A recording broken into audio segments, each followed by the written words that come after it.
Hello traders, welcome to my YouTube channel trade with विनेतर। देखते हैं आज के दिन हमारी निफ्टी 50 मार्केट ने किस तरीके से परफॉर्म किया और कल के दिन यानी कि मंडे के दिन मार्केट किस तरीके से परफॉर्म कर सकती है।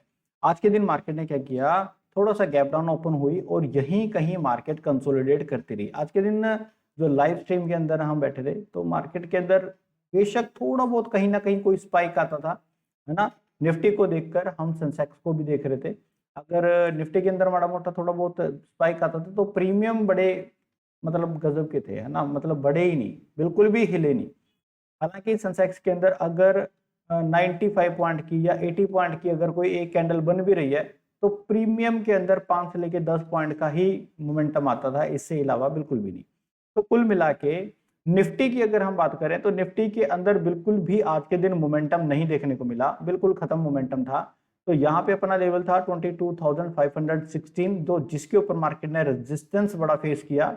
दोबारा इसको ब्रेक करने की कोशिश की, फिर से मार्केट नीचे आई, फिर इसको ब्रेक करके अब जाके एक लास्ट कैंडल इसके ऊपर क्लोजिंग दी है। यानी कि 22,500 का जो एक लेवल है इसके ऊपर कॉल राइटिंग जो है बहुत ज्यादा दबा के कॉल राइटिंग हो रखी है। 80 लाख के आसपास इसके ऊपर कॉल राइटिंग हो रखी थी। सो ऑप्शन चेन भी साथ के साथ आज हम एनालिसिस जो है वो कर लेते हैं। अगर कुल मिला के यहाँ पे देखा जाए तो लास्ट के टाइम पे, है ना, 22,500 और मैं 8 अप्रैल की सॉरी 10 अप्रैल की जो है वो एक्सपायरी दिखा रहा हूँ। ये वेंसडे बैठता है उस दिन, क्योंकि थर्सडे वाले दिन ईद है ना। थर्सडे वाले दिन एनएससी की हॉलीडे है, ठीक है ना, तो इसलिए एक दिन पहले एक्सपायरी है इस बार। तो इस बार मंडे, ट्यूसडे एंड वेंसडे तीनों दिन हमारे लिए ज्यादा इंपॉर्टेंट है, क्योंकि वेंसडे वाले दिन तो फिर मार्केट जो है एक्सपायर होनी ही है। सो मंडे और ट्यूसडे डीके बड़ा जल्दी होगा, इसलिए जो कॉल राइटर हैं, पुट राइटर हैं, सेलर्स हैं, उन्होंने मार्केट को हिलने भी नहीं दिया। सिंपल सी चीज। तो यहाँ पे 76 लाख लोग बैठे थे और यहाँ पे 80 लाख के आसपास लोग बैठे थे। तो अभी यहाँ से कुछ निकले हुए लोग नजर आ रहे हैं, है ना। 30 लाख के आसपास लोग जो हैं यहाँ से एग्जिट हो गए हैं, यहाँ से भी लोग एग्जिट हो गए हैं। तो कुल मिला के मार्केट के अंदर कुछ इस तरीके का मिला जुला रिस्पॉन्स है। अगर मैं जो ऑप्शन चेन है इसके हिसाब से अगर मार्केट को देखा जाए तो बुलिश मार्केट हमें नजर आ रही है, ज्यादा से ज्यादा और कुछ नहीं है कि मार्केट गैप अप ओपन हो जाएगी या फ्लैट ओपन होकर अगर अपर साइड निकलेगी तो बड़ा अच्छा मोमेंटम हमें देखने को मिल सकता है, और ज्यादा कुछ भी नहीं है इसके अंदर, ठीक है ना।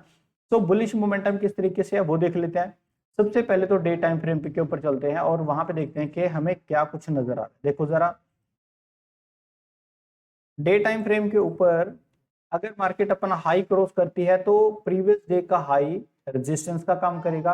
अगर अपना लो ब्रेक होता है तो प्रीवियस डे का जो लो है वो एक सपोर्ट का काम मार्केट के अंदर करेगा। तो मार्केट के अंदर इस कैंडल का हाई आपका रेजिस्टेंस है, इस कैंडल का लो आपका सपोर्ट बनेगा। सिंपल सा इतना है। 5 मिनट के टाइम फ्रेम के ऊपर चलते हैं और यहाँ से ट्रेंड लाइन उठाओ। ट्रेंड लाइन उठाकर अगर आप कुछ इस तरीके से इसको लगाओगे तो एज अ रेजिस्टेंस आप लोगों को एक चीज नजर आएगी, प्लस यहाँ से अगर लगाते हो तो एक सपोर्ट आप लोगों को दिखाई देगी, ठीक है ना। तो एक चैनल सा आप लोगों को दिखाई देगा, बहुत अच्छी कंडीशन मार्केट के अंदर बन जाएगी, ठीक है ना। तो हाई कहाँ पे पड़ा है मार्केट का, ये पड़ा है हाई, ठीक है ना। और अगर लो की हम बात करें तो लो कहाँ पे है मार्केट का, तो सॉरी जो प्रीवियस डे का लो है वो कहाँ पे पड़ा है, सॉरी हाई यहाँ पे है, ये वाला एरिया, ठीक है ना। तो 22,644 लेवल हमारे लिए ज्यादा स्ट्रॉन्ग है और ये वाला लो है, तो ये वाला जो एक लेवल है 22,359 एंड ये वाला लेवल जो है 22,272 हमारे लिए इंपॉर्टेंट है, ठीक है ना। तो ये दो लेवल्स हमारे लिए इंपॉर्टेंट हो गए। सिंपल सी चीज है। आज एक यहाँ से भी मैंने एक लाइव एनालिसिस के दौरान, लाइव ट्रेडिंग के दौरान आप लोगों को एक ट्रेंड लाइन लगा के दी थी, जिसको अप्रोक्सीमेट मार्केट ने यहाँ कहीं से ब्रेक करने की कोशिश की, नीचे आया या फिर से ब्रेक करके अभी क्लोजिंग दिया। सिंपल। तो इतना सा काम है। अब इस ट्रेंड लाइन का काम खत्म है, ये दोनों ट्रेंड लाइन्स हमारे पास बची हुई हैं। तो इनके साथ अगर हम कॉल की डायरेक्शन देखी जाए तो मार्केट हमें यहाँ कहीं कंसोलिडेट करती हुई नजर आए। मिनिमम 10 मिनट हो जाए, 15 मिनट हो जाए, 30 मिनट हो, तो कुछ टाइम यहाँ पे कंसोलिडेट करके अगर मार्केट ब्रेक करती है फिर हमें 22,644 का जो लेवल है वो मिल सकता है। अगर ये वन कैंडल के साथ ही ब्रेक हो जाए, यानी कि यहाँ कहीं से कैंडल बने और इसको ब्रेक हो जाए, तो ये जो डायनेमिक रेजिस्टेंस है ना, जो डायनेमिक रेजिस्टेंस का क्या है 22,721 है ना, तो ये वाला लेवल हमारे लिए सबसे ज्यादा इंपॉर्टेंट है। तो पहला टारगेट हमारा ये रहेगा, दूसरा टारगेट हमें यहाँ पे देखने को मिलेगा। गैप अप के बाद एक बार रीटेस्ट मार्केट कर दे और फिर ये दोनों के दोनों लेवल्स हमें देखने को मिल जाए। सिंपल इतना सा काम जो मंडे के दिन है मार्केट के अंदर हो सकता है। एक चीज और मैं आप लोगों को बता दूं, लर्निंग यहाँ पे मैं आप लोगों को आज देने वाला हूँ। लर्निंग क्या है, काफी अच्छी चीजें हो जाएंगी आने वाले कुछ दिनों के अंदर या आने वाले मंथ के अंदर। एनएससी क्या कर रहा है, अपना जो लोड साइजिंग है उसको डिक्रीज कर रहा है, यानी कि अगर निफ्टी का लोड साइज 50 का है तो ये डिक्रीज होकर सिर्फ 25 का रह जाएगा, है ना, 25 का रह जाएगा। अगर बैंक निफ्टी का 15 का है तो डिक्रीज होकर ये सिर्फ 10 का रह जाएगा, ठीक है ना। अगर आपका फिर निफ्टी का, यहाँ पे कौन सा है निफ्टी, ये कौन सा है बैंक निफ्टी, अगर आपका फिर निफ्टी अगर इसका 40 का है तो ये 25 का रह जाएगा, ठीक है ना। तो इस तरीके से इसको डिक्रीज कर रहा है। इसका फायदा है ना, इसको हम पॉजिटिवली लेके जा सकते हैं, फायदा है जो लोग बिगिनर्स हैं। अब देखो 50 के साथ अगर आप लोग 30 का भी एसएल लेते हो तो कुल मिला के 1500 रुपए का एसएल आपका आता है।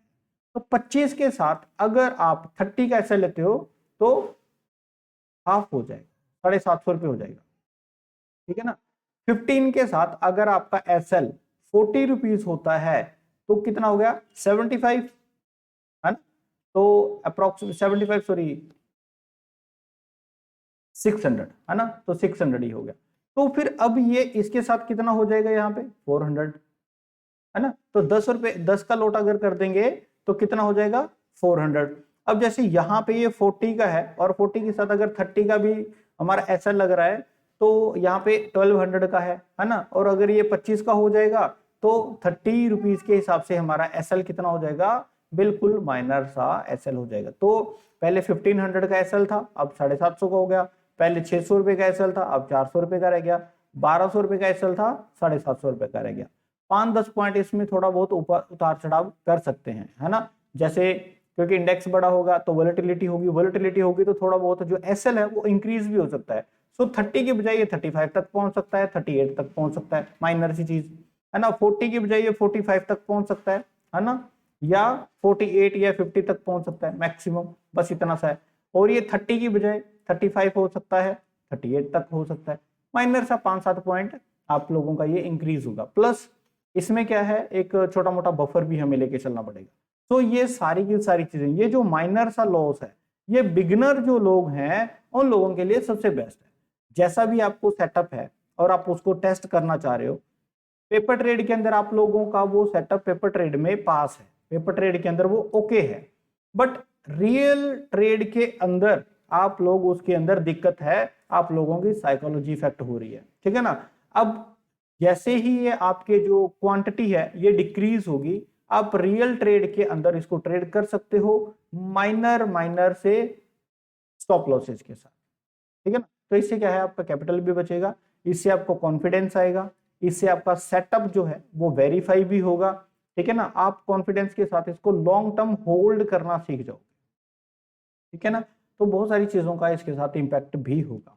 चलो पुट के डायरेक्शन में अगर मैं बात बता दूं तो पुट के डायरेक्शन में भी आप लोगों को मार्केट की यहाँ कहीं कंसोलिडेशन पहले वेट करना है, मार्केट आए यहाँ कहीं कंसोलिडेट करे, कम से कम 30 मिनट के आसपास मार्केट को कंसोलिडेट करना चाहिए। फिर मार्केट अगर नीचे जाती है तो अच्छा हो जाएगा। वैसे ऑप्शन चेन के हिसाब से तो मार्केट को अपर डायरेक्शन में निकलना चाहिए, बट अगर मार्केट सुप्रीम है तो 3 दिन में 2 दिन में कुछ भी हो सकता है, 2 छुट्टियां हैं, है ना, 2 हॉलीडेज हैं, तो इसमें कुछ भी हो सकता है। तो अगर मार्केट गैप डाउन आती है या गैप डाउन होकर के एक रीटेस्ट करके नीचे आती है तो 3 लेवल्स हमारे पास सबसे बेस्ट रहेंगे। सबसे पहला लेवल है 22,430 का और दूसरा सबसे ज्यादा स्ट्रॉन्ग है 22,359 का। लास्ट हमारे पास है कि अगर मार्केट फटाक देगी इसको ब्रेक करती है तो 22,272 का हमारे पास लेवल यहाँ पे अवेलेबल रहेगा। तो आप लोगों के साथ मैं लाइव स्ट्रीम के अंदर भी मंडे के दिन अवेलेबल रहूंगा, आप लोग इस लाइव स्ट्रीम को जरूर ज्वाइन कीजिए। आज भी हम लाइव स्ट्रीम के अंदर थे तो बहुत सारे एसएल या बहुत सारे स्टॉप लॉसेस हमने यहाँ पे अवॉइड किए। कैसे किए, क्योंकि अगर आप अकेले घर पे बैठे होते हो तो कहीं ना कहीं आप एंट्री ले लेते हो, कहीं ना कहीं आपकी साइकोलॉजी आपको एंट्री लेने के लिए मजबूर करती है। बट अगर आप लाइव स्ट्रीम में मेरे साथ बैठे होते हो तो इस तरीके की मिस्टेक्स जो रहती है ना, जो खुद ब खुद मुझे लगता है जाएगी, मुझे लगता है मैं पुट ले लूं, मुझे लगता है कॉल ले लूं, फिर आप लोगों को लाइव स्ट्रीम में लगता है कि यार नहीं, सर कह रहे हैं कि यहाँ पे एक साइडवेज मार्केट है, अवॉइड करो तो ज्यादा बेटर है, एसएल से बचेंगे। तो बहुत सारी चीजें फिर आप लाइव स्ट्रीम के अंदर सीखते हो। प्लस मैं एग्जांपल्स के साथ आप लोगों को बहुत सारी चीजें भी बताता रहता हूँ, जैसे जैसे मार्केट चलती चली जाती है वैसे वैसे एक्सप्लेनेशन होती रहती है, ठीक है ना। तो ये सारी चीजें आप लोग सीख सकते हो। ये लाइव स्ट्रीम नहीं होती, एक किस्म से ये लाइव क्लास होती है ना। आप इसको एज अ एजुकेशनल पर्पस लेके चलोगे और लाइव क्लास को हर रोज इसको ज्वाइन करना चाहिए। तो हमारे यहाँ पे चैनल है ट्रेड विद नेतर, आप इसको सब्सक्राइब कीजिए। प्लस इस चैनल के ऊपर मैं आप लोगों के लिए एनालिसिस अपलोड करता हूं, और यहाँ पे जो चैनल है इसके ऊपर हम लाइव स्ट्रीम के अंदर लाइव मार्केट को देखते हैं। तो इस चैनल को भी जरूर सब्सक्राइब कीजिए। यहाँ पे हमारी जो लाइव वीडियोस है ना, लाइव क्लास हम बोल सकते हैं, लाइव वीडियोस बोल सकते हैं, तो ये यहाँ पे अवेलेबल है। और वीडियो के डिस्क्रिप्शन के अंदर टेलीग्राम चैनल दिया गया है, आप इसको भी जरूर ज्वाइन कीजिए। एक चीज और, इस संडे में आप लोगों के लिए लर्निंग सेशन ऑर्गेनाइज कर रहा हूँ, तो आप लोगों से गुजारिश है कि आप ज़्यादा से ज़्यादा जो लोग हैं इस संडे लर्निंग सेशन को ऑर्गेनाइज जो सेशन है उसको ज्वाइन कीजिए। तो मिलते हैं नेक्स्ट वीडियो में, तब तक के लिए थैंक यू।